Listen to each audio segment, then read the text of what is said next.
Yo, yo, yo, what is going on, my beautiful brothers and sisters, fellow radiators of love? My name is Jamal Pope, aka J Phoenix, and this is going to be Cosmic Convergence, your weekly astrology horoscope. This one is going to be covering October 2nd to the 8th of 2024. I appreciate you all joining me in this video. Trusting you guys are having a wonderful, wonderful week. It is hump day, and we have a new moon solar eclipse. It's happening like right now. So, technically the eclipse apexed a little bit earlier, but yes, we are having a new moon solar eclipse right now in Libra here at 10 degrees, and that's just the start of this week. We have a lot of things to cover in this cosmic convergence, and you know, we are in Libra season. This is that time where the night starts to take over. After the equinox, that means that it's starting to get more dark than daytime. Things start to cool off a little bit. The sun starts to lose its power. It is actually in fall here in Libra, hence why we call it fall. Of course, you also have the leaves are falling from the trees, but like I said, the sun falls in Libra, so that's why we call it fall. Unless you're in the southern hemisphere, it's spring and things are getting warmer. But it's interesting how this happens. It's like, this is definitely that time of year where people start to kind of like, they start to collect a little bit more. They start to find like there are different pockets. Like during the spring and the summer, you kind of go out, you explore, you expand. This is the time where things tend to condense and contract and come together to bring in that warmth, to cultivate that warmth, you know, for the holidays and stuff, at least here, said in the northern hemisphere. But even in the southern hemisphere, even though it's springing forward, a lot of the holidays still happen in the spring, so it's a little bit different for them. But there's still a warmth aspect to this, whether you're coming inside to collect from the warmth so you can not be as exposed to the elements, or if you're in the southern hemisphere where things are legitimately getting warm, but there's still that family aspect of coming together with the holidays. So this new moon solar eclipse is definitely a powerful one. It's going to be clearing out a good bit of stuff too. Yes, we're coming off of the full moon lunar eclipse that we had in Pisces. Now we're at the new moon. And whenever, of course, you have new moons, there is an element where, obviously, like any new moon, it's establishing new cycles and new beginnings. But because this is an eclipse, there is an energy of where something is still being kind of cut away to bring in something fresh. You know, it is that moment where you kind of have to, it's like this moment where you kind of have to cut off something that is taking away energy and sustenance from whatever it's connected to. So you have to sever it off so you can start off anew. And that's what eclipses do, whether they are solar or lunar. And in this case, with it being a solar eclipse, this has everything to do with our spirits, our heart, our creativity, and the way that we express ourselves in this world and kind of put ourselves out there. And with it being in Libra, of course, this is definitely dealing with the way that we seek balance and harmony. It also has a lot to do with our relationships, be them romantic, friendship, platonic, colleagues, friends, your children, pets, and of course the most important relationship, the one that you have with yourself and spirit, right? So we're going to, of course, dive into that, and we're going to dive into all the other things that are going to be happening this week. We're going to have a yod, of course, another yod. We've been getting quite a few of these yods in between all of these aspects. We're going to see the moon, of course, move from Libra through Scorpio to Sagittarius by the end of this week, come next week. And we are going to see Venus and Mars make their trine this week as well. So we're seeing some interesting things, but there's still like a bit of, the energy, it feels spread out, but there are also a couple of pockets where the energy is a little bit more tight. So there definitely does kind of feel like this like tug and war kind of pull energy, which is why I called this week the balancing of light and dark. Now we have the two figures here, the dragon in the back. Don't mind the fact that his wing looks kind of messed up. I tried doing this image so many times, and this is honestly the best one. Believe it or not, that spot up there, there was a moon up there, and I removed it. There were also pumpkins in this photo, and I removed the pumpkins as well. And now our guy has green hair, and he's an elf. I think there have been other images where he was more of an elf, But I like this image. First of all, the dragon stayed the same, which is what I wanted. I wanted the dragon to be older, but not like old, right? And I wanted the gentleman to also be like a young adult. We also have this hooded figure here, which can be representations of a couple things. It can be representation of our shadow self. It can be representation of the part of ourselves that we hide from other people, that we suppress. It can be a representation of desires that we want to pursue, but we're maybe a little bit worried about pursuing. It can even represent relationships. It can represent somebody in your life, whether it's someone that you get along with or don't get along with. It could represent your enemies or perceived enemies. It could represent your friends. It could represent a multitude of things, but regardless, it does bring to light or bring forward this need to balance the light and dark. And it's interesting, too, that this eclipse really comes right after the vice presidential debate, which I know some of y'all probably don't even want me to talk about politics and stuff. But honestly, that was a perfect example of balancing light and dark. I'm not going to say what side is the light side or what side is the dark side. I think it's about acknowledging that it's not necessarily red versus blue or this versus that. It's more so, hey, the lighter, more brighter aspects of humanity and the darker aspects of humanity. Those are the things that, need to be in balance, because they're not in balance. And you can't go completely one way or the other, believe it or not. You can't just go completely into the light, because that's going to blind you. Admittedly, that's going to blind you from those that may experience the darker aspects of reality and maybe are doing their best to actually overcome, to deal with, to move through, to live through those experiences. But simultaneously, if you're so far into the dark, you can't really see the good in the world, the good in people. So we have to learn how to balance these aspects out, and that's what Libra is all about. It is the scales. It's the judge. There's a reason why Saturn exalts itself in Libra, right?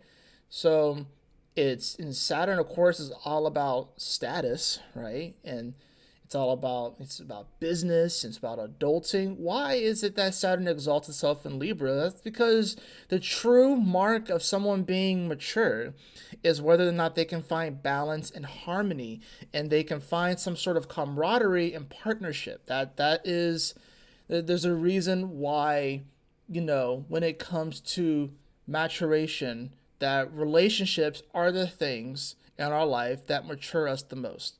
That is where we grow the most, is through our relationships, primarily our romantic relationships.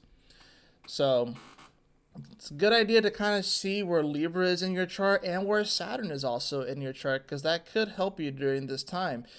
Because like I said, Saturn is exalted there. Now, Saturn right now is in Pisces. It's going to have some aspects made to it this week. And I think Saturn is also very important during all this, considering the fact that it exalts itself in Libra, and Venus, the ruler of Libra, exalts itself in Pisces. So that's kind of cool. But Venus is not in Libra, it's in Scorpio. So that's the interesting thing about this. We are going to a time where we have to learn how to balance the light and darkness within ourselves.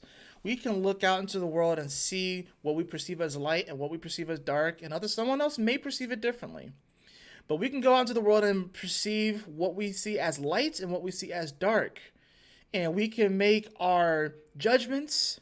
We can come up with our hypotheses, our conclusions on such. But ultimately, if we want to see the change in the world, we have to be able to change ourselves. And we have to acknowledge where in the past we may have slipped up, where we may have skeletons in the closet, right? Where we may have gone a little bit more to the dark or the rogue side, but sometimes that is necessary. There are lessons that come from that path. So, and like I said, in order for us to even see the stars, there needs to be darkness too, right? It's interesting. They play off of each other. They need each other. You can't have light without dark. You can't have dark without light, because otherwise you wouldn't know what the other one is. So neither one is inherently like 100% positive and inherently 100% negative. It's all about perspective. And I think it's interesting too that we have Mercury involved in here. So this does bring a bit of a mental aspect to this. So let's go ahead and drill down, right? So we have that new moon. Oh, why is it moving like that? It shouldn't move if I do it like this. It does move. I didn't mean for it to do that. That's fine. We'll just keep it like that. So maybe if I move that, that way I can kind of see myself too. So we have, of course, this new moon solar eclipse here at 10 degrees. And what's interesting too, of course, with this, and I'll just go back like an hour to kind of go back a little bit closer to the moment that it happened, is that this is a new moon solar eclipse with Black Moon Lilith and Mercury involved, right? It is enshrined to Aldebaran, fixed star Aldebaran, which is in the heavens. It's in semi-sextile to this Venus. It also is squaring Ceres here too. So there's a couple of minor things involved here, and of course you have Venus here too. There's also sextiling Antares too, so that's interesting. But being that this is with Black Moon Lilith, this is definitely going to be bringing up a lot of the darker, deeper desires that people have within their relationships. That these things are either going to erupt up, and we cannot hide them anymore, or people are going to try and suppress it even more so. But the suppression is not really going to work. This is a new moon about confronting your fears in relationships. Something may have reared its ugly head or whatever like that, but it's about confronting your fears in relationships. And we all have them. Now, like I said, this can be romantic. This can be with friends. This can be with a family member. This can be with your children. This can be with your colleagues. But in some aspect, there is some sort of fear that is arising here that needs to be confronted head on because, like I said, this is in such close proximity to the Black Moon Lilith, right? This is also a full moon that we're going to see that is, of course, it's a South Node new moon as well. So this can definitely be bringing up things from the past too. Even if it's a new relationship, even if it's newer, it can be certain themes and elements from the past can arise because of that South Node influence. So these are past fears that are coming up that finally need to be cut away from. But they're going to show up so you can examine them. And with Mercury here as well, we're going to be thinking about it a lot more. And really, honestly, our attitude is going to be very important here. A lot of people think that attitude will be like Mars, like Aries energy. Attitude is really mercurial, right? It's the way that you perceive things, it's the way that you think. That's attitude, right? So this is going to be an attitude adjustment for a lot of people, whether they can actually confront these fears and these darker things that may not even actually happen. These fears that may not even actually happen. They may not be real. But with the South Node here, this is definitely a triggering new moon for a lot of people. You want to kind of see where this is happening in your chart to kind of see how it's going to be affecting you, right? So, for example, I'll just fly through this part a little bit fast. Libra, this is your first house. This is fears about you being yourself and the attitude that you have about being who you are. It's really what it comes down to. Can you be yourself true and authentically? The most important relationship, Libra, that you have is the one with yourself. You've been indecisive. You're called indecisive a lot. You've also been called someone who likes to flip-flop, right? This is a moment for you to finally stand up and be who you really are, and not be afraid to express who you really are, because you're just trying to keep the peace all the damn time. It's time for you to stop trying to just keep the peace all the time, Libra. Peace will come to you when you're truly who you are, and the right people will show up and the right relationships will show up. Maybe you're worried because maybe you tried in the past, South Node, right? And it didn't really go so well. So you went back to people pleasing. None of that anymore. None of that anymore. Virgo, this is your second house. This is having to do with value, the value that you see in your relationships. Are your relationships valuable? Are they giving back to you? It doesn't necessarily have to be monetarily, but because it's an air second house, there has to be an intellectual aspect to this, Virgo, that maybe some of you guys are in relationships that don't really give back to you intellectually. Maybe there is an element here where you guys there's a communication error or breakdown within relationships right now, Virgo. So you have to kind of adjust and the way that you kind of see these things. There could be money that's also involved here and finances and stuff too. But for Virgos, I really do feel like there have been communication errors within relationships, and there can be a fear that you may not ever be able to overcome these communication breakdowns. I think this comes down to attitude. It could be beneficial for you guys to get outside influence. Juno is also here too, so this also is going to be dealing with your commitments. But ultimately, this is about those relationships. What value do you see in these relationships, and how is it giving back to you? Because while we don't necessarily do things to get things, you know, there is like what you put in is what you get, right? So Virgos, you have to ask yourself, what are you putting into the relationship? Are you putting in more than your partner? Are you putting in more than this person? Are you putting in more than, or like whether it's a romantic partner or a business partner or whatever? Do you feel like you're putting in more than they are? There's the imbalance there. You have to find where that imbalance is. Leo, this has everything to do with your mind. The relationship that you have with your mind. This is a massive attitude adjustment for Leos, and I think you guys kind of need this, and it's kind of nice because Pluto is about to oppose you for the next 20 years. So this is sort of like a preparation moment to kind of get you geared up for these oppositions that you're going to have to Pluto, because now you're going to be challenged a lot more. But Leos, honestly, if you really step up to the plate and really be that bright, shining, like paladin hero that you are, you know, then you can find yourself, he's like, you know what, you're going to come up against challenges and you're going to have a lot of boss battles over the next 20 years, Leo. You really are. This is the moment where you get your mind right and get your mind ready for these boss battles, right? It's a moment where it's sort of like you need to really start to be more Leo. And that's the most interesting thing about Leo is that your third house, which rules like the mind, is Libra. So you are, believe it or not, looking for fairness and harmony.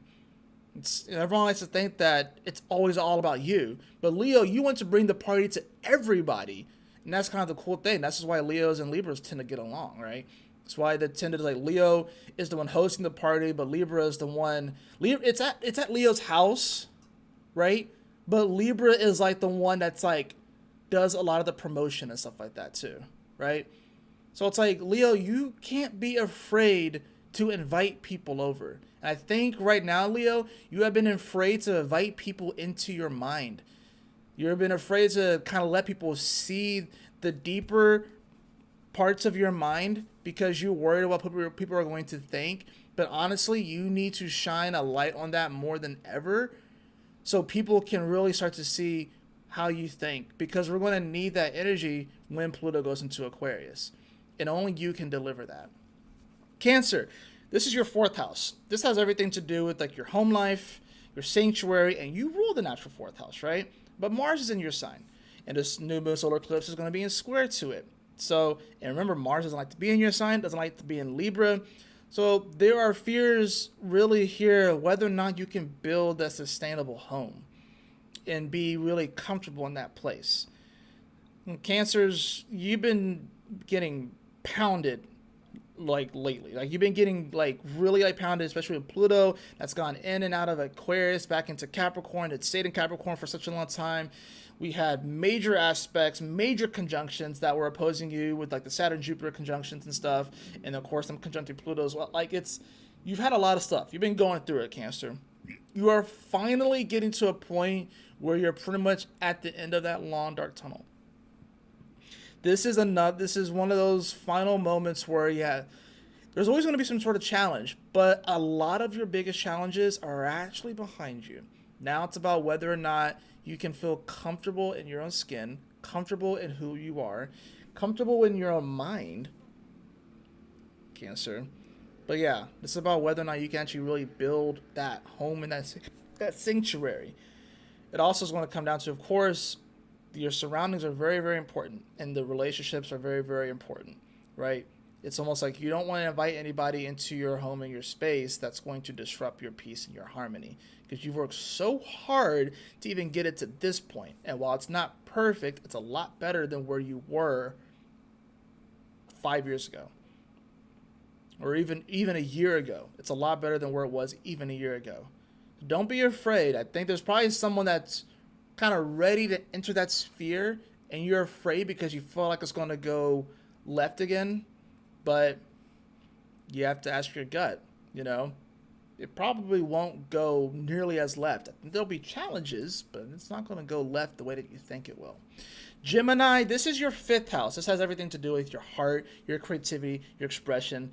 Gemini, it is time for you to, I mean, you guys are already super creative anyways. You guys somehow make the best rappers. I don't know how Gemini does that, but you guys tend to make the best rappers, right? With this being in your 5th house, and of course, that does bring about a romantic aspect. Gemini, it's time for you to stop being afraid of committing to someone. Gemini, there's probably someone out there, like if single Geminis especially, there's someone out there that is they're already probably are in your life because it's the South Node, right? So it's probably someone who's already in your life and you are afraid to get into this committed relationship because Juno's here too, right? You are so afraid to get into this committed relationship, Gemini, but it is time for you to finally just grow up a little bit and enter this long relationship, because this relationship is going to cause so much growth and expansion for you that some of the creative projects that you have right now, like what you're going to do is going to make those like pale in comparison. It really is. Like, you think you're creative now and funny now and stuff like that. Just wait until you get into a relationship and then add all that experience and let that experience come into your work. It's going to blossom in a way that you've never seen before, but you have to get out of the fear of what it's like to be in this committed relationship. Now, if you are in a relationship, and I'm focusing mainly on romance because this is 5th house. If you are in a relationship, Gemini, already, maybe, you know, like depending upon the stages, like say like you're in a relationship and you're thinking about whether or not you should propose or not. Yeah, the South Node is here. Yeah, Black Moon Lilith is here. Juno is here. Mercury is here. Yeah, there is definitely a lot of worries and fears surrounding this. Maybe even some past life stuff because the South Node is here. There's probably a karmic connection, right? And you're wondering whether or not you should actually do this thing, right? Don't take my word for it. Some astrologers will say yes because of this energy. Some astrologers will say no because of this energy. But honestly, Gemini, you already are kind of one of those that kind of just goes by the beat of your own drum. And I would just encourage you to do that, right? Unless there's like obvious, like super terrible red flags, why not the fuck go for it? Because this is going to be the adventure of a lifetime. If you're if you're happily married, or even if you're unhappily married, it could be good to get fresh perspective. Maybe this will inject some energy into your relationship to kind of spice it up a little bit with Black Moon Lilith and even Mercury there. If you're on the rocks, though, I think actually counseling will be good here. Mercury's here. It can provide some outside counseling that can help to balance the energy here. Taurus, this is your 6th house. So this has everything to do with your day-to-day reality, your health, your wealth in a sense. But, you know, your health is your wealth, you know. And, you know, with the 6th house, it does seem a little bit boring and stuff like that. And I think Taurus is, you've kind of gotten into a bit of routine, you know. And the Black Moon Lilith here, it's like there could be something that comes in that kind of messes with your routine and the day-to-day reality. And now it's like, now you have to learn kind of how to adapt with this new moon. This could be, like I said, a new relationship that kind of comes in that kind of like shifts the way that you kind of do this routine that you've kind of been in, right? Once again, it's kind of similar to Gemini, but it just kind of, it's whereas for you, it's like this is like an established thing that you've been doing for a while, and something's going to come and kind of shake things up and bring some new, fresh energy. I feel like for Tauruses, it's actually, this could be like a brand new relationship. Honestly, it doesn't necessarily have to be romantic, but it's a brand new relationship that's going to definitely shake up your day-to-day reality. Whereas Gemini, I think it could be like it's more romantic. For Taurus, I feel like it could be romantic. I'm feeling more friends. I'm feeling more like you meet someone through work that changes your perspective. Maybe even y'all go into business together, something like that, or you get like some sort of cool, fresh, new idea. But definitely something is kind of shaking up the monotony for the Tauruses, and honestly, you guys need it. Aries, this is your 7th house, so this has everything to do with your relationships. It's like this has everything to do with your relationships to yourself, to other people, of course. This can deal with, of course, like romantic stuff as well. This can deal with like friends, family, your kids, colleagues. But Chiron is in your side and the North Node is in your sign. Your ego is bruised. And that's the thing about this. If you let your ego get in the way with this new moon, you're never going to really be able to see eye to eye, you know. And that's the part about this. I think the other part too that you have to consider is that like the other person is also doing a Chiron in Aries, right? We're all dealing with Chiron in Aries. We all got all of our egos are bruised heavily. Just because you're Aries doesn't mean that you're the only one that's going through this, right? This is about, acknowledging that, shoot, hey, no one's perfect, but give it your honest effort, you know what I mean? And do your best to listen to the other person. Mercury in the 7th house for you, and Libra, you're not the one normally you are the one to dominate the conversation. Aries, for this transit, you actually have to kind of shut up. Just going to be blunt right now with Aries, right? Shut up, listen to the other person, hear what they have to say. You're going to learn much more if you listen instead of trying to butt in and always try to dominate and control the situation. This is the new moon where you actually have to let go of control, Aries. I know that sucks, but you're going to actually have to do it. And if just because something feels a little bit uncomfortable in the relationship, trying to run away from your problems because it's not exciting or it's not enough or it's not stimulating or because you're not getting what you want and you're just going to go over somewhere else instead, it's time for you to, Aries, you have to be a little bit more patient with this one. Pisces, this is dealing with your 8th house. Definitely is going to be dealing with the more deeper psychological aspects of your reality and these relationships, especially relationships in which there is some sort of shared resource or shared maybe living situation or something like that. Maybe you have like a joint account or something too, and this could be a good thing where maybe you actually, Pisces, you may, sign a lease, and you may move in with a partner. You guys are a little bit further along than like Gemini and Taurus. Like Pisces, you're ready to actually move in with this person. You're ready to take things to the next step. There's the fear, of course, of taking it to the next step because Pisces, you really do enjoy your you time as well. You really enjoy your you time, and now bringing someone into that mix and actually like starting to really mesh your lives together can be scary, right? And there's probably a desire for you to want to just escape because you just like escaping shit. Don't just run away from this. And I think it's also because there's a psychological component because it is the 8th house where emotionally you are definitely getting a lot more deeper into this relationship. And it's probably scaring the bejesus out of you. Stay the course, right? Unless there's like super obvious red flags. Stay the course. It's going to be something that's going to blossom into something very, very beautiful, something very, very powerful and meaningful too. Very, very meaningful, especially like an emotional standpoint. It's very, very meaningful, right? So don't run away. Don't try to escape. Don't be like the fish, try to like wiggle. You're going to try and wiggle your way out of this one, Pisces. It's like, oh my God, no. It's like, even though you are the planet of emotions, it's going to be like, these emotions are going to be deeper. They're going to be deeper. They're going to be much more felt. You might cry a little bit, honestly, with this one. It's okay. Let it out. Let that part go to invite this relationship, to invite this energy in so you can live a deeper, more fulfilling life. Aquarius, this is your 9th house. This has everything to do with your belief and your belief in people and your belief in your relationships too. So this can be dealing with people just in general. This can be dealing with your one-on-one relationship. But Aquarius, you're having to deal with whether or not you believe in a relationship or not, whether or not you believe in this person or not. And for some of y'all Aquariuses, this is going to be one of those moments where you feel like you can't trust anybody. And for some of y'all Aquariuses, it's going to be like, well, I can at least trust these people. And I think that's really what it comes down to.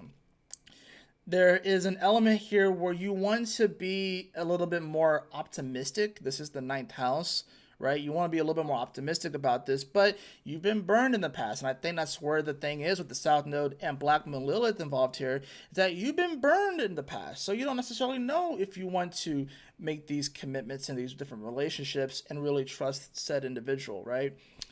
But, I think this is going to come down to, it's like, yeah, in Aquarius, you guys have been kind of feeling this in general, but definitely more and more, is that humans suck sometimes. Humans suck sometimes. And I think Aquarius, you're kind of done, like, it's weird. Aquarius, you will fight other people's battles And in the age of Aquarius, what we need you to do is to not necessarily fight other people's battles, but it's just to be you, right? Which is this innovative, quirky, sometimes awkward, but rather funny, genius person that just does care about people. Kind of removes a bit of the emotion from it, but it's like the thing is that you kind of are starting to embrace your emotions a little bit more. And that's the reason why your second house is Pisces, and you kind of value that. And, you know, you're starting to embrace it a little bit more and more and more. It's like this is a new moon that's either going to have you really start to kind of believe in people again, or not believe in, or just not believe in people at all. So it's like trying to find that balance too. And like, you know, one way or the other. I would say also in regards to like even just the election, because this is ninth house and Libra does giving kind of election vibes, and with the new moon here, Mercury and Juno and stuff, I feel like Aquarius is probably care the least about this election, because they probably realize that ultimately it doesn't necessarily matter who gets in there. It's really, you know, you care more about the people and stuff like that, not necessarily people that just, you know, put on the makeup and the glamour and all this sort of stuff. You don't really care about any of that stuff. But this is about whether or not you can actually like really believe in your relationships. So it's either you're going to kind of strengthen that, or you're going to just be like, you know what, you know, it is what it is. I'm going to move on. All right. Capricorn, this is your 10th house. This has everything to do with your career, the way that people perceive you, status, the way that you climb the mountain, adulting. Capricorn, this is an interesting one. This new moon, of course, in Libra is the last new moon that we will have in Libra while Pluto is in your sign for the rest of our lives. We will not see this happen again, because Pluto will be coming back into Aquarius in November. And by the time it's next year with the sun, like it just won't happen again. So that's interesting. It is interesting because it almost feels like every time you try to build something, Pluto's here to kind of either change it, alter it, or destroy it. Every time you try to build something, maybe different relationships, when it in the legacy that you're trying to build, is at the moment that you try to build like a new legacy or a new connection or a new relationship, here comes Pluto trying to chop it down. Here comes Pluto trying to transform it. Here comes Pluto saying like, wait, hold on, right? And that has been frustrating for you, Capricorn. Especially with the South Node and Black Moon Lilith there, it's like you are afraid to even do it again. You're afraid to like, well, shit, I made this connection. How do I know it's not just going to fall all apart? Well, with Pluto there, it may. But I think because this is so far away from Pluto, first of all, it's like you can't be afraid. You can't be afraid to connect with people. And you have to, this is also a part where you can't do it all by yourself. You actually have to trust other people. You actually have to delegate a little bit. Capricorn, you actually have to delegate, right? And you have to communicate. You have to open your mouth. You have to talk. You know, if you don't like something, let people know, right? Usually your face does a lot of the talking. Capricorns wear their emotions on their face. They can't fucking hide it. It's really fucking hilarious. It's like, you know a Capricorn just by looking at them. It's like, oh yeah, that's a Cap. Even babies. Like some of these cat babies that come out and they just looking old as hell. They're already over it and stuff, and that's just kind of how y'all go. But you know, especially when it comes to like your more professional relationships as well, you're afraid to establish new ones because you're worried that it's just going to fall down again. Maybe, you know, Pluto isn't just about destruction; it's about protection. It's the outermost planet. And it protects the solar system in many ways. But it's the outermost planet.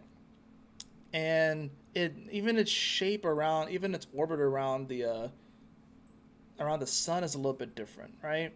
So it doesn't necessarily have to mean destruction. But you can also look at it as, you know, clearing away stuff so you can build something new. So I think that's what the whole Mercury thing is, that we have to kind of change the way we think about it and our attitude. So see these past relationships and these past perceived failures, because Capricorns, you guys are very hard on yourself when it comes to this stuff. Perceive those things as, you know what, in order to plant a tree, I have to dig a hole. All right? In order to build this building, I have to clear the space. And that's what you're having to do. And yes, Capricorn, you've had to revamp your legacy and your career and the kind of way that people perceive you a lot over the last 15 years. You have about a month left with Pluto left in your sign, a little bit more than a month left of Pluto in your sign. And then you won't have to worry about it anymore. So utilize this time to really look at yourself. You're going through a massive revamp of who you are in general, but also don't be afraid to pursue the career opportunities and the legacy opportunities that come up just because it might have not worked out in the past. No, it's like all of those things are leading you to where you need to be. Sag, this is your 11th house, right? So it's kind of similar to Aquarius, but they're coming at it more from a Sag view. So it's more of like whether or not they believe in it. For you, you're coming at it from more the Aquarian aspect because this is your 11th house. So Sag, this is an interesting one for you. Because I feel like Aquariuses are going to do what Aquariuses do regardless. But Sag, for you guys, it's a little bit more black and white for you guys with this one. For Aquarius, not as much, ironically, but for Sag, for you, it's a little bit more black and white. Because it's also dealing with friends, it's dealing with humanity, it's dealing with, it's dealing with your beliefs and values in a sense, but it's dealing with it as far as like your overall like ideology and stuff.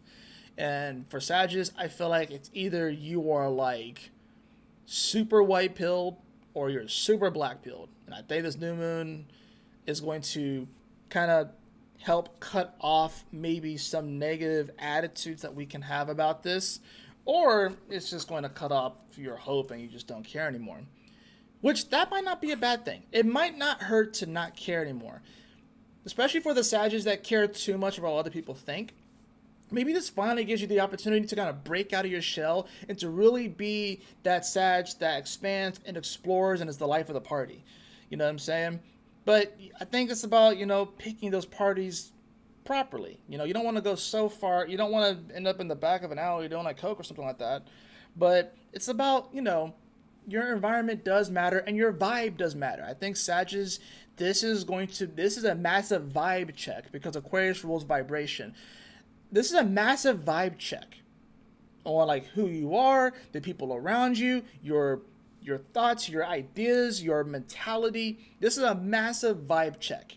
And it's going to be this moment where the universe was like, okay, Sag, like, this is where your vibe is right now. And this 11th house, so it's fixed. This is where your vibe is right now.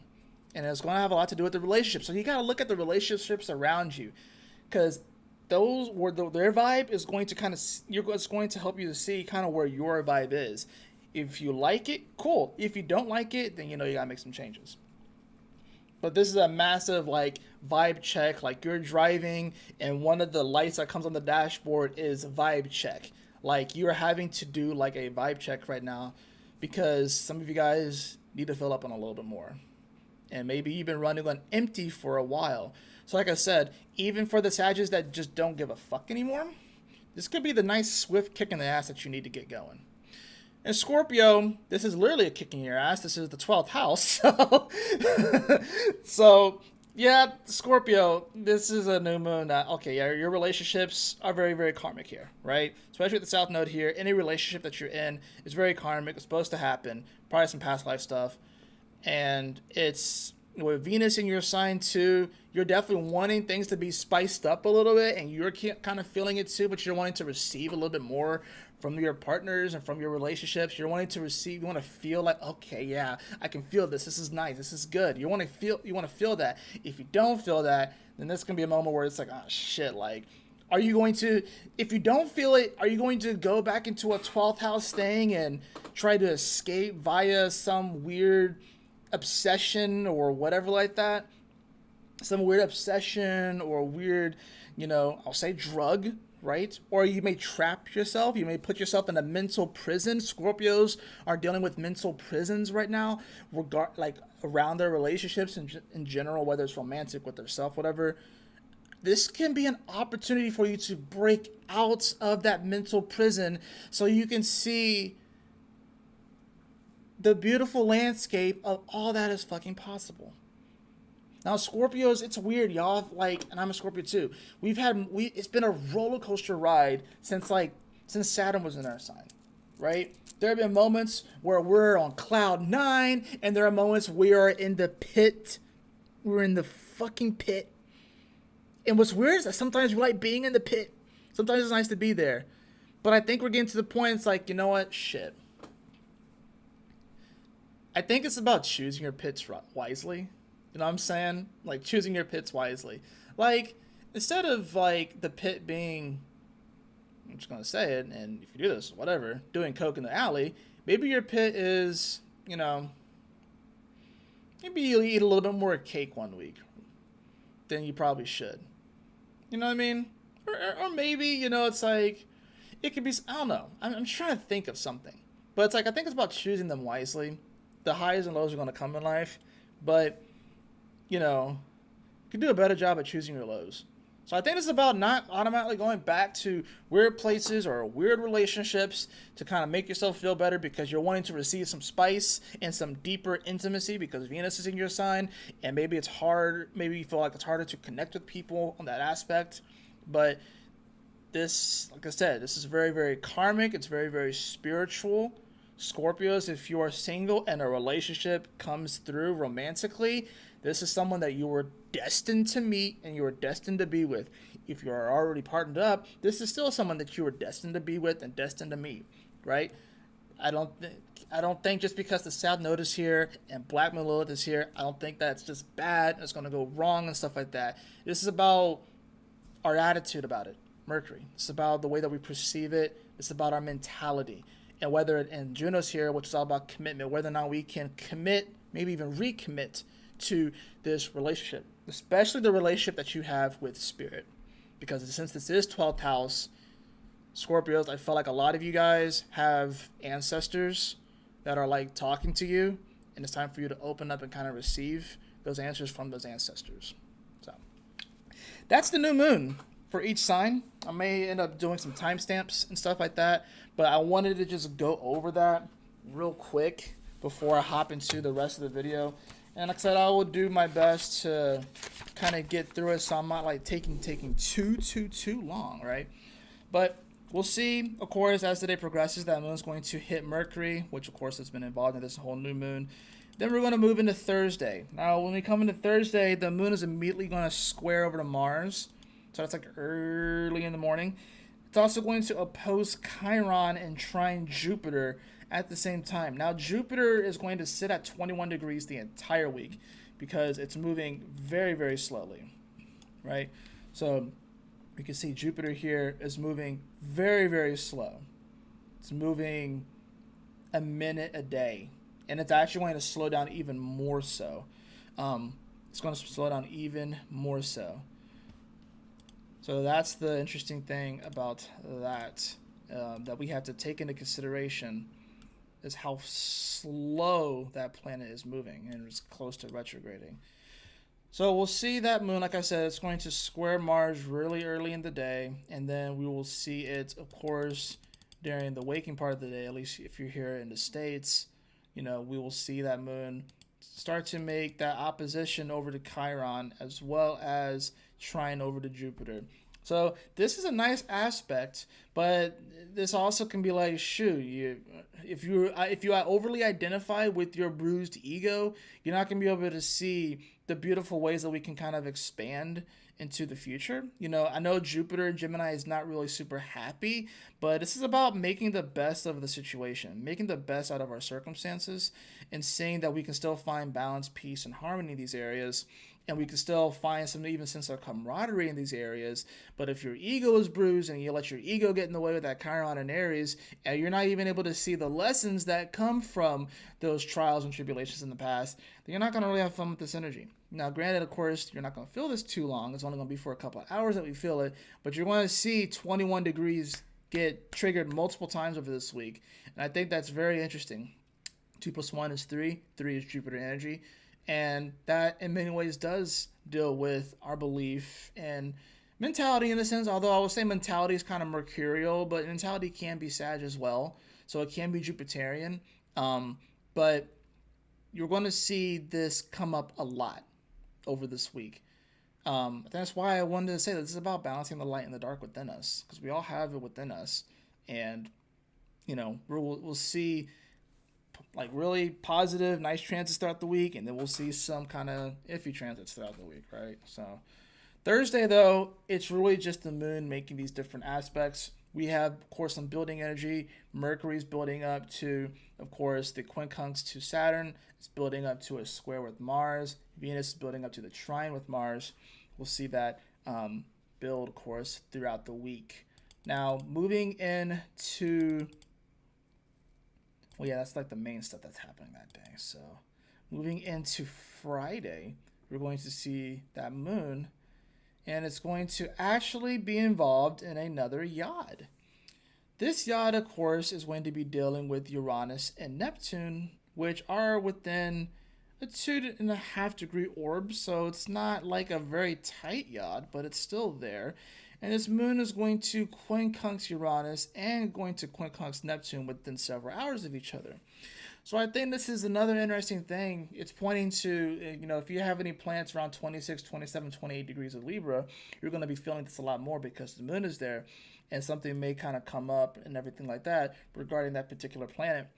But, whenever you get the yod or the finger of God, it's kind of pointing to that particular area. So with this one at 26 degrees to Chiron, yeah, I think this is about dealing with the awkward energy of trying to find some,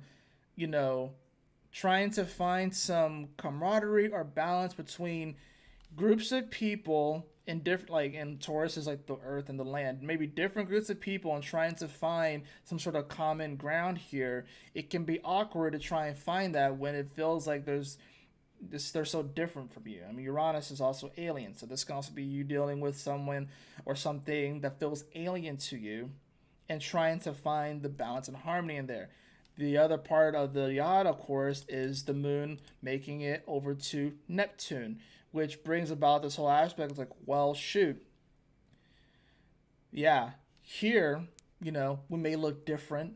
We may have different cultures and stuff like that, but ultimately we all come from the same energy. And that's the weird thing about it. But we have the power through our choice here of choosing, how we live our life, how we, I'm one of those people that actually believes that we choose everything before we come here. We just forget about it. So we choose our parents, we choose our circumstances, we choose everything. It's like it's like literally like curating it's like before like a video, like in a beginning of a video game, and you kind of like build your character and stuff. I feel like we do that before we come here, but we just forget about it, right? Or we even if I say like I have this thought, like I don't know if this is actually true, but I believe that we choose all that stuff before we get here, which some people don't like that because we're like, wait, you mean I chose that shitty situation? Yeah, because it was going to teach you something, right? It was something valuable there, right? Maybe we forget about the why. Maybe we forget about the why. Why would I choose that, right? And I think that's the whole thing with the moon, with the quincunx over to Neptune here, and Saturn, of course, is involved here in Pisces, that we may forget about the why. Why would we choose that? And I think it's about because it's Neptune too with Pisces, there's a religious aspect to this. And Uranus is on Algol and Taurus, and it's at the same degrees in the same area where it was in World War II. It's going to trigger more talks and discussions around a World War III. It's just that's what it is. So this finger of God is still pointing to balance and harmony and trying to find some sort of common ground, but people are probably going to get caught up on their differences, their external differences, and how their cultures may differ. But it's about how can we see eye to eye? How can we I think people want to maintain too. People want to maintain their identity within these particular cultures or maintain the identity of their culture. But there has to be a way of the cohesion and the coexist. And I think that's the part of it that's going to be awkward about it. It's trying to figure out, can we even coexist if we're different? I believe we can. And maybe that's just me because I'm naive and I'm a Sag rising, progressed sun and Sag. So maybe I'm just naive. I think we can. But some people aren't necessarily going to see it that way. Right? So now, of course, this moon also will square Pluto right before this all happens too. So yay. we get that immediate square to Pluto, which is going to kind of bring home a little bit of the reality check, if you will. And we're going to feel this. I mean, this is like really early in the morning on Friday when we're feeling this. So in Europe, we'll probably see this play out more in Europe and on the Eastern Hemisphere. So we'll probably see this play out more in Europe. We'll probably see this play out more in the Middle East, right? Because this is during the first part of their day when these quincunxes are happening. Whereas here in America, we're going to be kind of waking up to this. So I wouldn't be surprised, America, if we wake up to some very interesting news Friday morning about what's going on in the other parts of the world. And of course, the moon shifts into Scorpio, and then we're all going to be feeling some type of way about it, right? So that moon's going to shift into Scorpio. This is also the day that we're going to see Mercury at 14 degrees make the quincunx over to Saturn. And this is also the day where we're going to see Venus trine over to Saturn. So first we get Mercury, right? And like I said, Mercury and Libra, definitely more so concerned about relationships and our attitude around relationships. The quincunx over to Saturn is sort of like this, okay, well, is there spiritual in nature? Are you maintaining your integrity too? And that's the other part about this as well. Not that the relationship itself has to be inherently spiritual, but is there a spiritual connection? You know, and it doesn't have to be necessarily like a formal religion or anything like that, but is there like a spiritual connection? Is there something else there that is a little bit more unseen? Like this could be psychic communication within relationships. It may be awkward. Some of you guys, it's because it's a 150-degree angle and it's a quincunx. Some of you guys, especially in new relationships, are going to start finishing each other's sentences and it's going to be weird as shit. Or you're going to start to like one of you guys will be thinking something and your partner will say it and you'll be like, are you in my own head? Maybe. Especially with the moon of Scorpio and Venus there too. And Venus will be trining Saturn right after this, right? So we'll see Venus hit 14 degrees and make that trine over to Saturn as Mercury is coming off of the quincunx.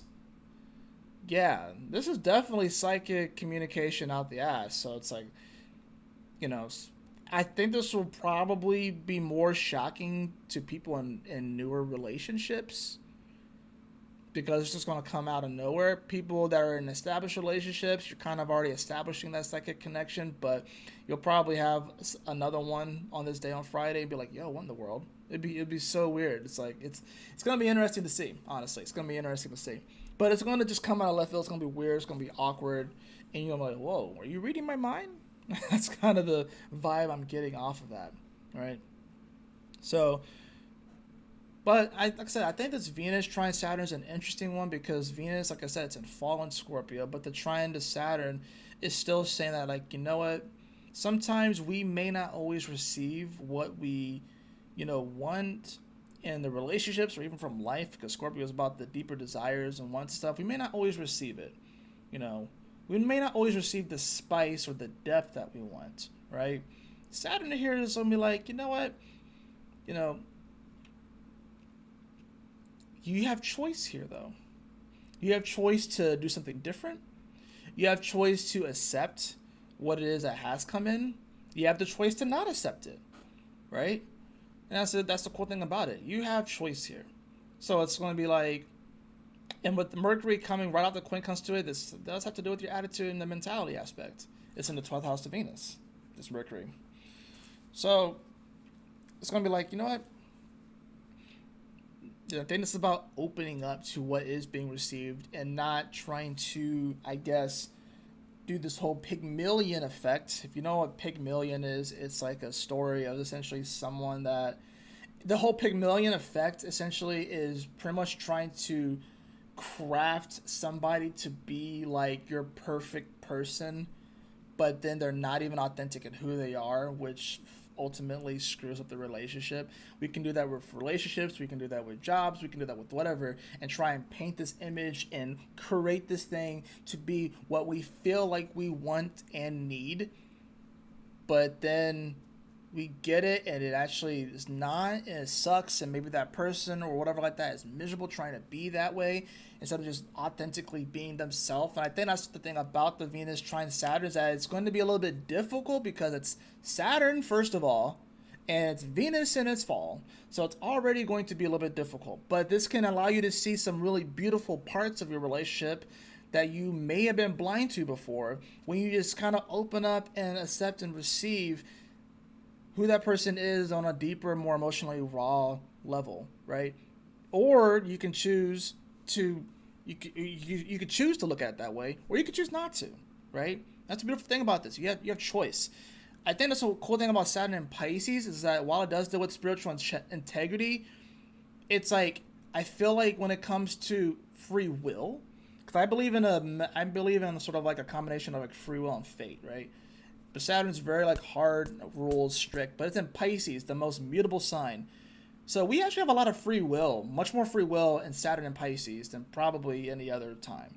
So that's probably why it does seem like to a lot of people that good people get punished and bad people get rewarded. Like, because people would think that. It's like, how come all this stuff is happening? How come no one's being held accountable? Trust me, they will be held accountable. Trust me, people will be held accountable. But this is giving people an opportunity to utilize their free will in a way that we haven't been able to utilize in 30 years since the last time that Saturn was here, right? So, this is a great opportunity. Not only that, but there is a loose grand water trine with Mars in Cancer. So that adds another whole element. You have Mars and Venus in their fall, and they're about to trine each other, right? So it's like, it can be uncomfortable as fuck, but are you going to run away just because it doesn't feel exactly the way you want it to? I guarantee you can find some beauty in there. I guarantee you can find something amazing about it. But where's your mentality at? How are you thinking about it? How are you perceiving it? Patience is key here right now. Patience is really key. So think about it. We now have Mars in fall. We'll have Venus in fall. We'll have the moon in fall. We'll have the sun in fall. That's a lot of planets in fall. Look at the scores. Ironically, Mars is still at +1. Even Venus is at +0, and they're not even in the best places. And the moon is at +1.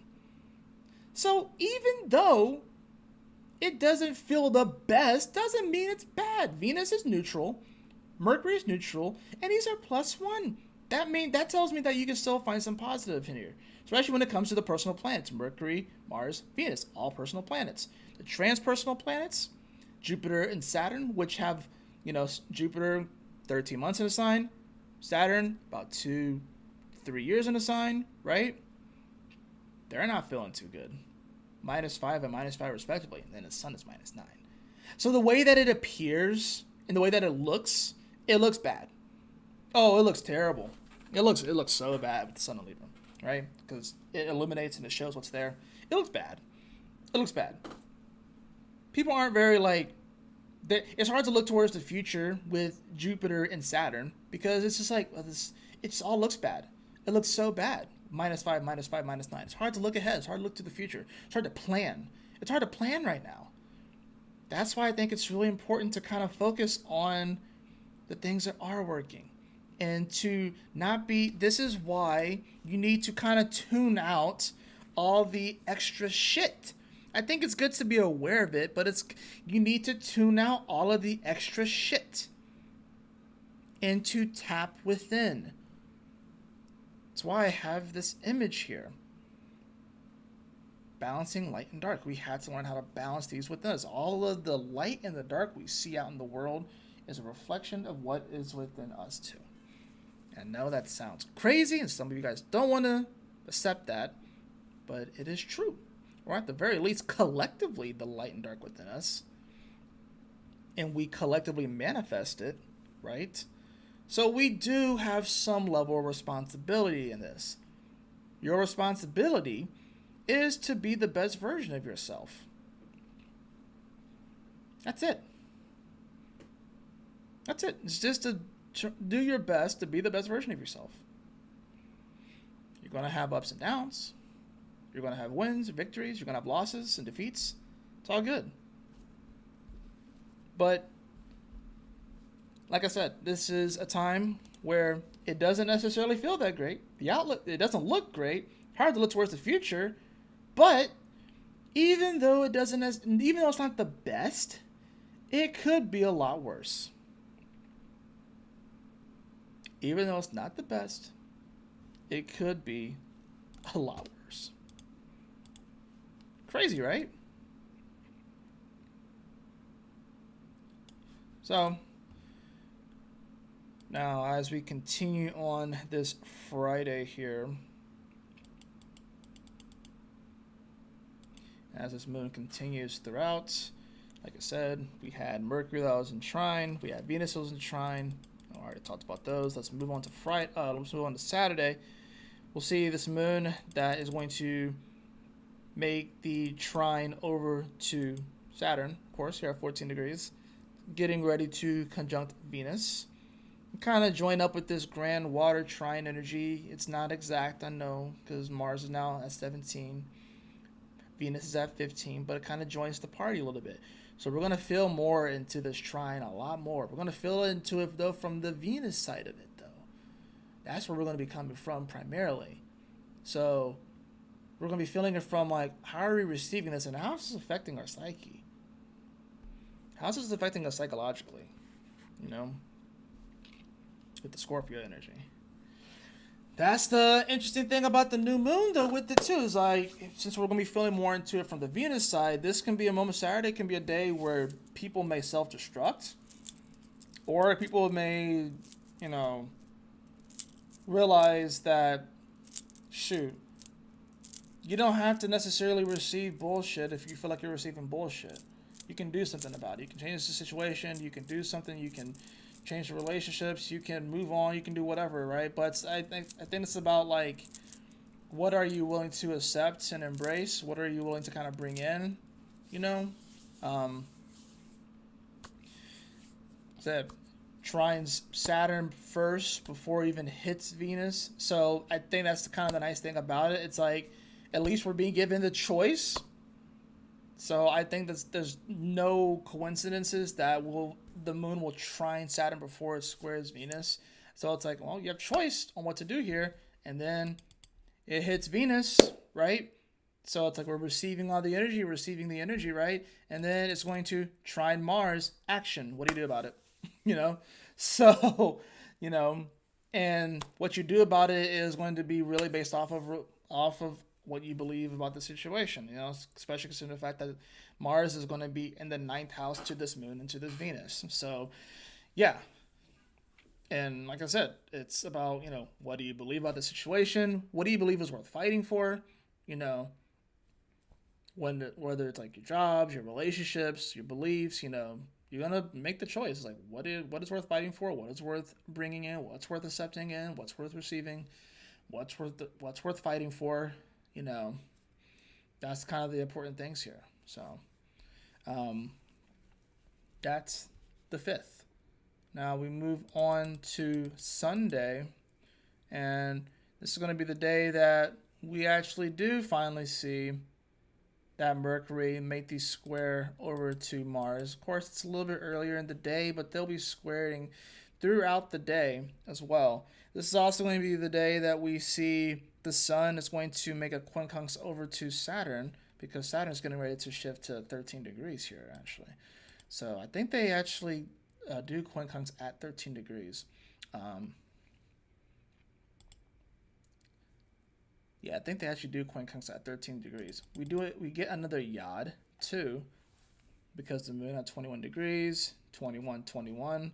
So once again, we get a lot of 21 energy. 21 Jupiter, 21 Chiron, 21 Moon, 21 Black Moon Lilith. Kind of interesting how that works out. So, where we had it earlier within 26, 27, 28 Libra, now we're having it at 21 Scorpio. So anyone that has a planet there, I do. I have Mars at 21 degrees of Scorpio. So, but yeah, this is going to be really about, this can be very positive. Even though Jupiter is not in the best place, and the moon's not in the best place, but Chiron is here too, right? That's a part of this. So this is an opportunity coming from the universe, coming from God. It's like, hey, you can expand here. You can explore this, right? And yes, I understand that there's something that you may feel like it's going against you with the Chiron and Aries, and your ego's a little bit wounded. But are you willing to actually like open up a little bit? Are you willing to feel a little bit more into this energy? Are you willing to see what's truly possible, what you can truly build, and how you can really transform? This is a massive transformation, right? A massive transformation, a great opportunity for us to shed some layers emotionally, I feel like, with this moon here in Scorpio, so that we can feel a little bit more refreshed and a little bit more renewed, you know, and not feel like we're being held back by, whether or not, it's the Chiron and Aries aspect, and we feel like, I tried doing that before, but it didn't work out. My ego got bruised, or it's the Jupiter and Gemini, where it's like you're trying to fit into this small little box and you can't really fit into it, right? This can be a nice opportunity for us to kind of shed some of the self-limiting beliefs that we have, especially when it comes to like our attitude and stuff like that, and also shed some of the beliefs that we can't because we're not good enough. This can now give us a great opportunity to kind of shed that so we can really move forward in a very positive and powerful way. Of course, this is happening at the same time that Mercury, like I said, is going to be in square to Mars throughout the morning. It's going to hit 18 degrees here, of course, on Sunday. So for most people, you're going to just be waking up into this energy per se, instead of actually experiencing it, because you'll be asleep during it. But of course, this does deal with these two planets. Yeah, Mercury and Libra, communication within relationships. Mars and Cancer. This is definitely dealing, it's like this the warrior that's back at home that wants to get back on the battlefield, that feels a little bit awkward being there, and it does give kind of big baby energy. I'm not gonna lie, Mars and Cancers, it's like it's a little bit harder for them to grow up. They're very attached to their mothers, or motherly energy, right? So I think this is the part with the Mercury squaring it. We have to ask ourselves, where have we maybe overly mothered ourselves and not allowed ourselves to kind of grow up? That's the part here too that I think we need to consider. Where have we, you know, overly coddled ourselves, within relationships, especially with Mercury being in Libra. Um, Something that we just need to consider, And like I said, this is going to be like, for America at least, this is like, you're going to be waking up to this energy. If you're in other parts of the world, you'll be experiencing this a little bit more in your day to day reality. So, Americans, I'm going to be surprised if some of us have dreams about our moms and shit like that.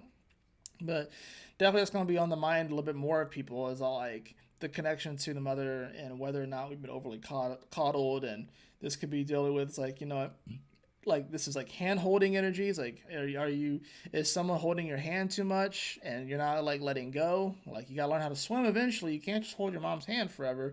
You gotta learn how to swim. You can't just hold on to the edges of the pool. You actually gotta let go and swim. So I think that's the other part with this, is that, like, even like from like a spiritual aspect, I think God is asking us, like, hey, like, it's time to let go of the wall and start to swim. And I feel like humanity in general, as far as we seem like that we think we have come, I think we are still clinging to the edge of the pool, like metaphorically, humanity. And we have the capability to swim. And God's been like, all right, guys, it's time to finally let go of the wall. We still have floaties on, but we're still clinging to the wall, right? The comfort of the wall. I don't want to go into the deep end. And the moon, of course, being in Scorpio during all this, we're just going to be feeling things a lot deeper anyways. It is the depths of the ocean. It is the trenches in the oceans, right? Yeah, this is a time for us to kind of finally let go of the wall and put our trust back in God. Put our trust back in put trust in ourselves that we'll be all right. Put trust in our ancestors and our angels that are there. They're guiding us. They're helping us. But it's time to let go of the wall in life. And I feel like humanity, that's kind of where we are right now. I feel like in general, over the course of all of humanity, we're there. But I think even it can play out in smaller areas where we are just so afraid to let go of the ledge because we don't want to drown. Understandably so. But you have to trust that, first of all, if we drown, someone's going to come save our ass, right? But we have to trust in our ability. This is about, do you trust in your ability to, like, yeah, you may not necessarily know exactly what to do. You may not be an expert in that sort of thing, but you can do it. You can get by. You got this, you know? So this is a big learning lesson, growing up kind of moment, especially like mentality wise, you know, time to let go of the metaphorical wall of the pool and time to start to learn how to swim. So we'll see the moon, of course, on this day, on this 6th. We will see it make a trine over to Neptune, of course, here at 28 degrees. It will sextile Pluto before it enters into Sagittarius here in the evening, right? Now, of course, this is also the day, like I said, where the sun was in quincunx to the Saturn. At 13 degrees, actually, is when it mainly happened. And like I said, this is still one of those, it's like I said, it's that awkward moment, you know, awkward shit from across the room. It's what I call the quincunx, the 150-degree angle.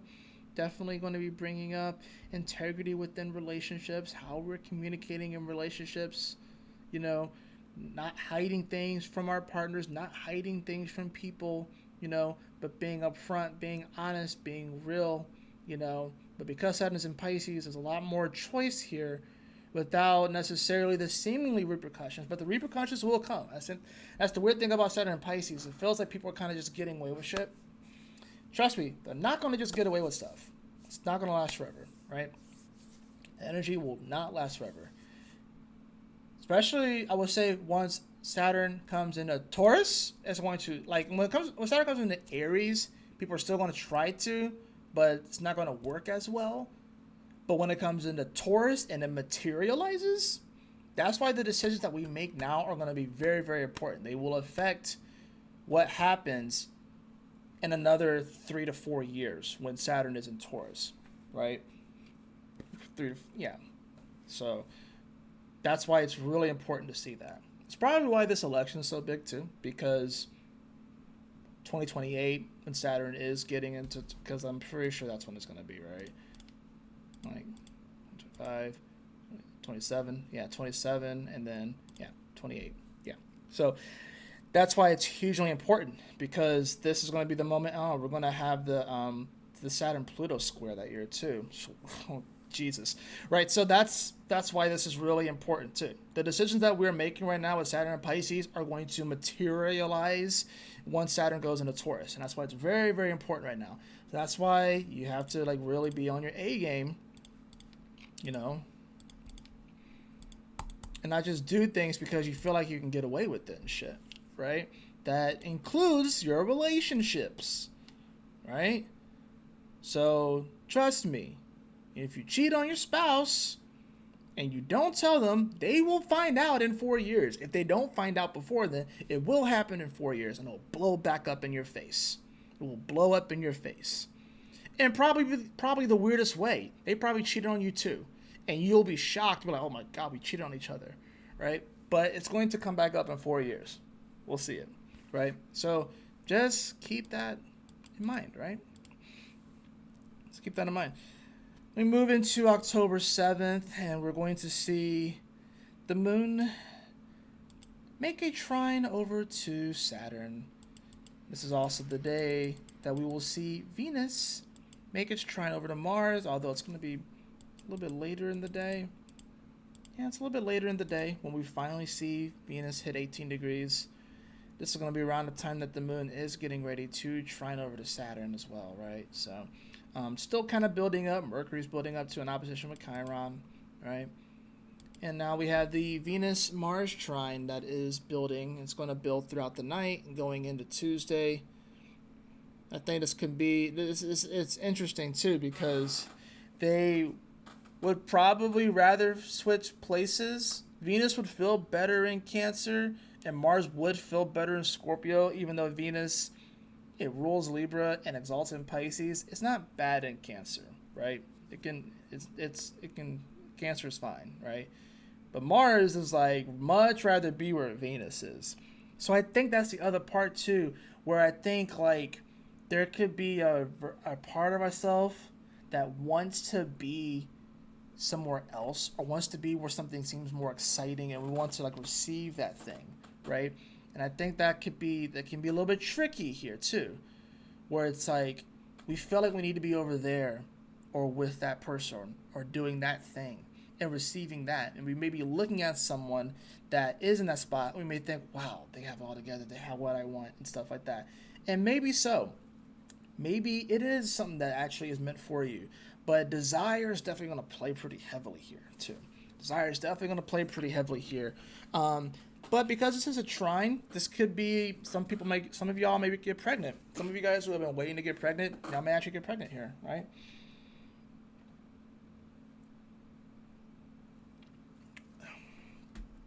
Right? Some of y'all may actually get pregnant with this sort of energy. But like I said, it's about like, we don't necessarily want to confuse our desires based off of what we see other people doing and receiving in their life and experiencing, and thinking that we need to have that thing, or we want that thing because then that means that maybe we made it, or then that's when we'll feel satisfied and fulfilled and everything like that. This is a weird trine, because it's either you're going to like really appreciate where you are right now, even if it doesn't necessarily look exactly the way that you want, or you can get very, very, very envious. Jealousy galore with this sort of aspect, right? So, especially with Mercury starting to oppose Chiron too. Definitely. And with the moon in square to Saturn during this as well. Definitely, right? So, just be wary of that too. This definitely could be like, even if you're in like a committed relationship, this could be like an ex coming up and just spouting a bunch of nonsense and shit. I would just ignore that shit, right?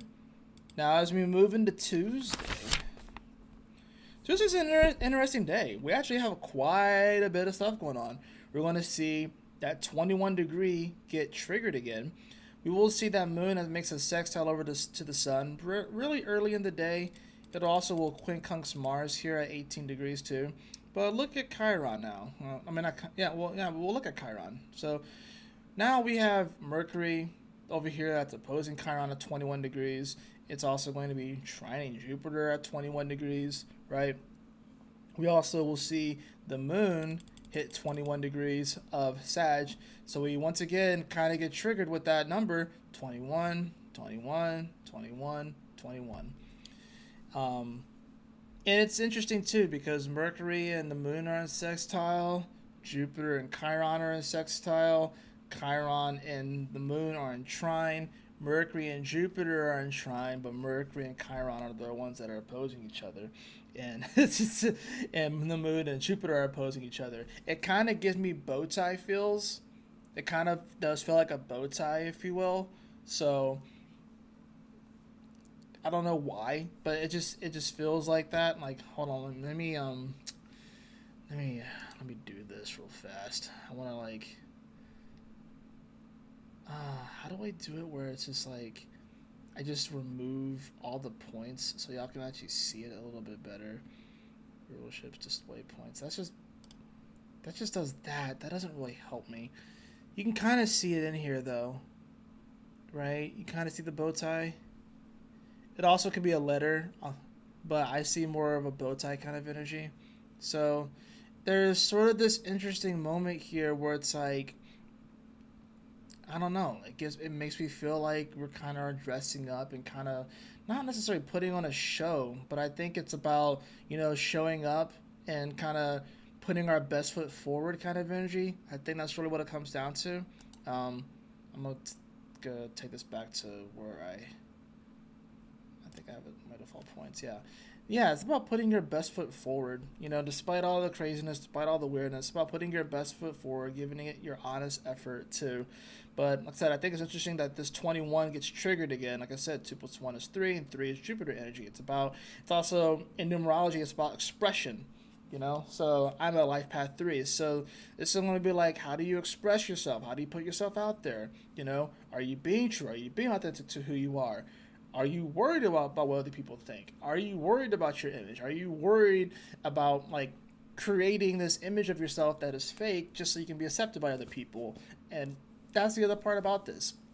I think it's about like, you will find the people that you're supposed to be with, and you'll find your vibe, you'll find your tribe, but you have to like be true to who you are. And for some people, they're not gonna like that. You're not here to make everyone like you. You're not here to make every single person you meet happy. You are here to find your happiness. And your happiness will coincide naturally with the people that you're meant to come in contact with throughout this life. And hopefully you can even make people happy that you may never meet. Because that happens too, right? Depending upon, because how famous you get, if you're singers, celebrities, whatever like that. Or maybe even they don't know. Maybe you do something that does have a ripple effect down the line, and then it makes someone happy, but they don't. It's like the person that invented sliced bread. I'm happy about sliced bread. You know what I'm saying? They didn't know that they were going to affect my happiness because I like sliced bread. Because when I eat sliced bread, especially a nice warm piece of sliced bread with some nice butter on it, that moment's very nice, right? Bam. So I think it's like sometimes I feel like we underestimate our impact and underestimate how we really can make a difference by simply being who we are and expressing ourselves, right? Simply being who we are and expressing ourselves. And yes, Chiron and Aries here is going to, that our egos are going to be triggered a bit with this, right? Now, we're not going to make everyone happy. We're not going to be everyone's cup of tea. And that's okay. It's okay that we're not everyone's cup of tea. I'm not for some people, I may not be their astrologer, right? Some people, I might not deliver it in the way that helps them to make it make sense and helps them to absorb it better. And that's okay, you know? Or maybe I'm someone's astrologer for a time frame in their life, and then after that time frame or that season, maybe they find another astrologer that they vibe with. That's okay. I think so long as you're continually like doing you and being you, like authentically and putting your best foot forward, that's all God is asking for. We always overcomplicate this shit. We always overcomplicate it, but it really isn't that. It's not as complicated as we make it out to be. But I do feel like with all this too, so even if you look at like my notes here and stuff like that, the moon is sextiles the sun, it quincunxes Mars, it trines Chiron, opposes Jupiter, and it sextiles Mercury. And then the last thing that it does on this day is it quincunxes Uranus at 26 degrees. But that's like really at the like tail end of the day, going into the next day. So I feel like this week in many ways does put like a bow tie on the week as sort of like, you know, this is our opportunity to really put our best foot forward, to express ourselves. We kind of have to take the moment to kind of quiet the static because it's going to be a lot of distractions. There's going to be a lot of energy. There's going to be a lot of electricity. But this is going to be a time for us to kind of go within, balance that light and dark within us, balance those perspectives, balance those ideas, right? Look at the way we're approaching life. Look at our mentality. Look at our attitude, right? And just be open and honest with ourselves, receive the energy, transform what we need to transform, and move forward because it's only going to seem crazier. It's only going to seem weirder. But I guarantee you, like I said, in 4 years from now, 2028, we are really going to see the ramifications in physical reality, right? The karma that people are seeding during this time. When Saturn comes into Taurus, we're going to see it much more because it's physical Earth. It's going to be more obvious to us. So let me go ahead and grab some cards. So I know some days I spent more on them than others. But like I said, if you haven't already looked at like my little update video, I said how I'm probably not going to be doing the dailies anymore. What I'll probably do is after this video posts, I will go through and look at the timestamps and kind of section off the video.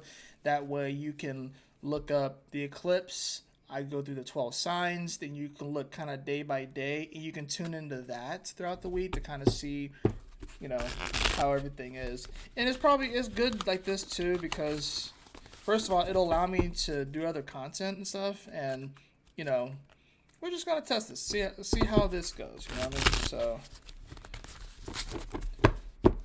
do it all in one go, essentially. So, plus you can kind of see how the day prior kind of feeds off the how the day feeds off the prior's day energy, if you will. So, alright, see what we got going on for everybody.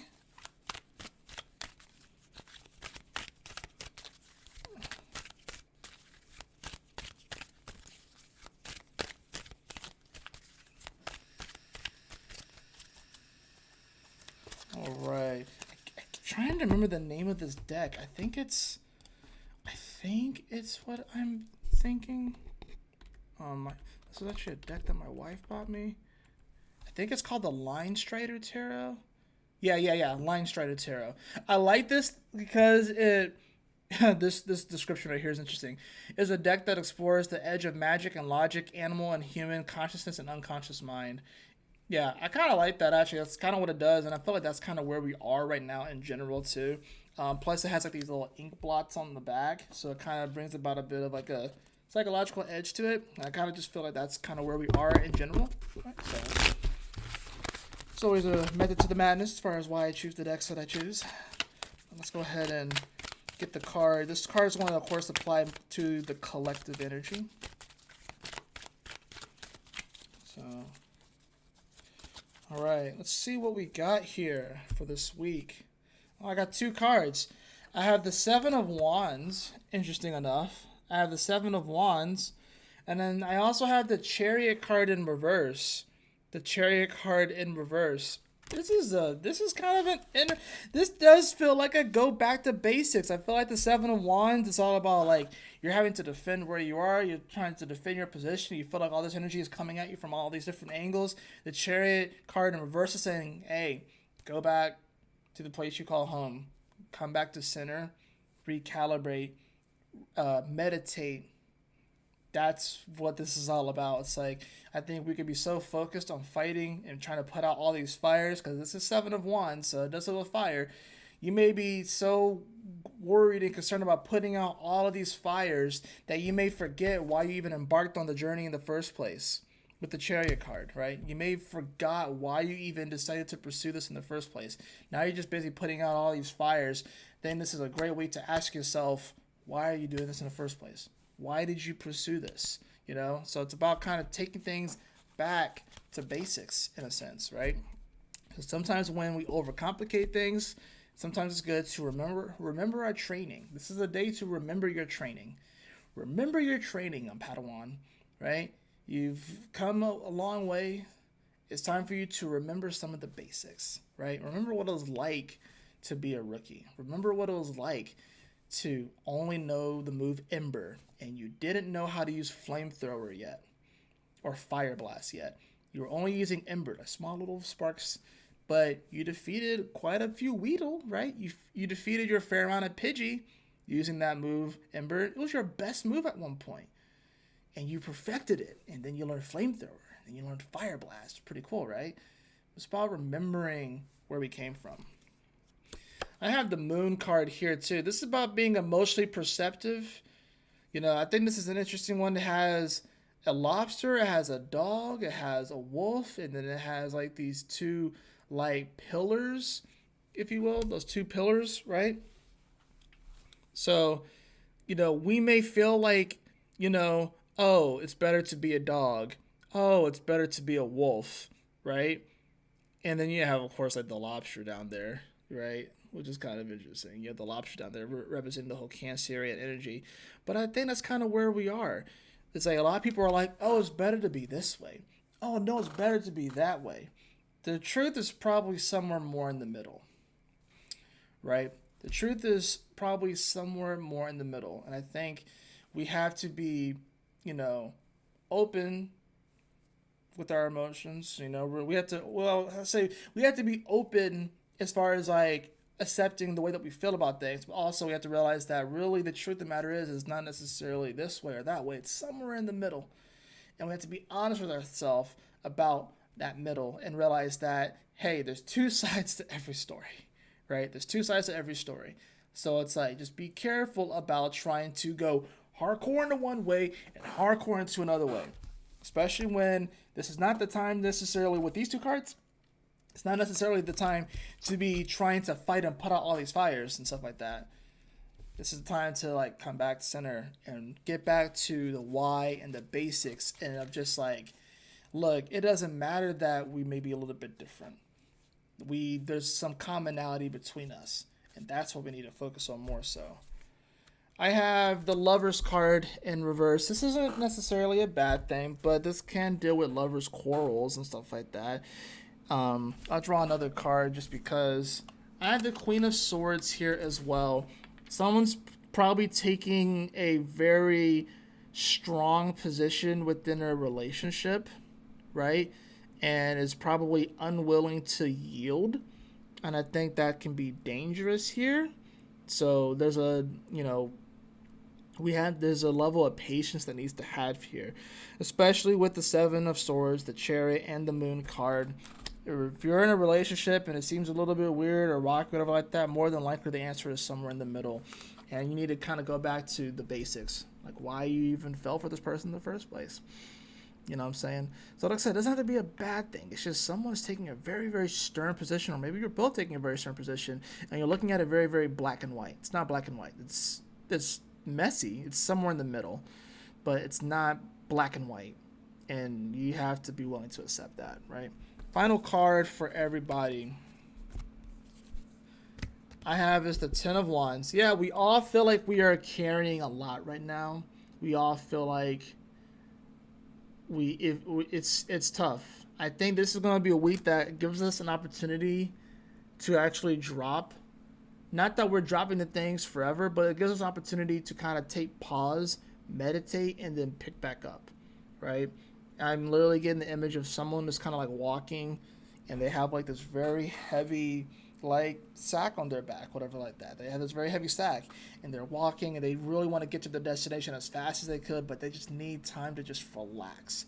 So they actually put it down, they relax, they meditate, they recalibrate, and yes, it pushes things back a little bit. It pushes the timeline back a little bit.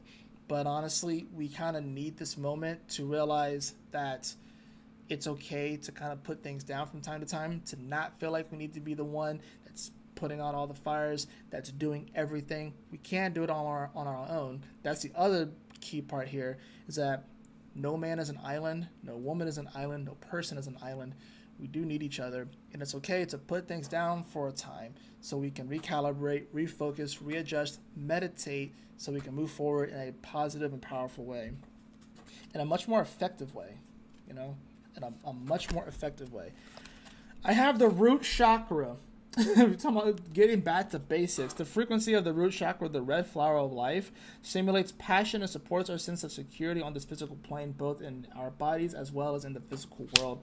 Probably be a good idea to do a root chakra meditation and imagine yourself. I've done this meditation a few times where I actually imagine myself being just meditating and roots kind of coming up and coming through me and coming around me, and then like I almost become like a part of like a tree, and I just envision this, and it may sound very weird to some people, whatever like that, but it's a very cool meditation to kind of get grounded, where you just see like these roots come up and then they kind of encircle you and whatever like that, and you kind of become one with the tree, and then you become one with the earth. That's what we need right now, just for people to kind of get grounded. So all of the electricity, all of the static, first of all, has somewhere to go, right? It has somewhere to go, and it's not clouding your judgment. It's not clouding your thoughts. It's not clouding your mentality, right? It's not clouding your attitude, if you will. So that is going to do it for your Cosmic Convergence, the weekly astrology horoscope. We are balancing light and dark this week. I think it's going to be a good week. It's going to be a positive week. But that's going to do it for your weekly astrology horoscope. I trust that this message will assist you on your journey this week. If you did enjoy this content, I definitely would appreciate it if you like, share, and subscribe to my YouTube channel. But y'all take care, stay blessed, have a wonderful week, and I'll see you all on the next video. Peace.